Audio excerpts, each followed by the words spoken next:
What do we want? A moral budget. When do we want it? Now. What do we want? A moral budget. When do we want it? Now. Cutting Service Link, eliminating Service Link, that is the access point for seniors to the services they're entitled to. Cutting Meals on Wheels by 50%. Eliminating congregate meals and the buses that bring our seniors to the congregate meals, all to save $15 million, is absolutely obscene. We hate to see the least among us, the most vulnerable, constantly having the fewer and fewer options in dealing with their needs. I wanted to say that the Senate has an ethical and moral responsibility not to put the burden of budget cuts on the backs of those who cannot speak for themselves. Our elected officials may have a term of 2 years. Parents and families of developmentally disabled have a lifetime commitment to their loved one. This budget is devastating to people with developmental disabilities, to people with disabilities, to people with age issues. You know, we don't have much that we offer to our citizens in New Hampshire. The cuts that they're talking about are going to devastate the people of New Hampshire. They're not going to be able to get help for filling out applications through a service link. They're looking at cutting that program. My grandson will be affected. The developmental disability people will be affected, and it'll ripple out. So the minimal amount of money that is required to just keep our families together and afloat will promote business. They will promote the good things that New Hampshire stands for. It is unbelievable how many people are addicted to opiates that just there's no treatment out there for them. I have people begging for help, but there's absolutely no funding available for these people. Until now, we have Medicaid expansion. So many people think that Medicaid expansion is going to take away from others.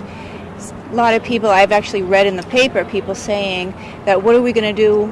Do we really want to give these people funding? If they want to kill themselves, let them kill themselves. Well, you know what? I can't believe what I just read in the paper. I can't believe people would say that.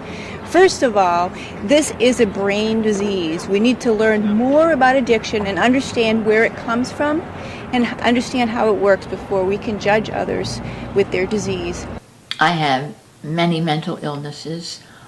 I'm one of the lucky few who has a loving, warming home, insurance that covers my visits to therapists every week and covers all my medications.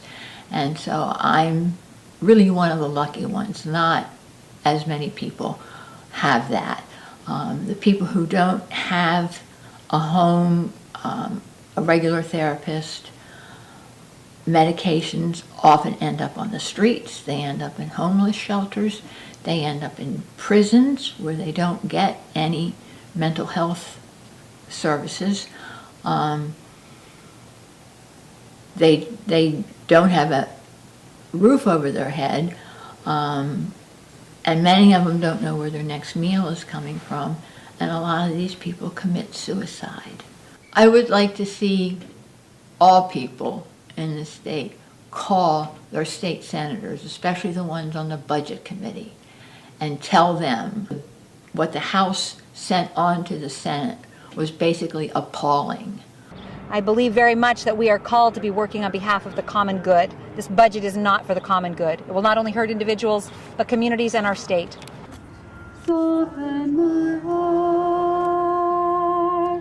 soften my heart, from all indifference, set me apart, to feel your compassion, to weep with your tears.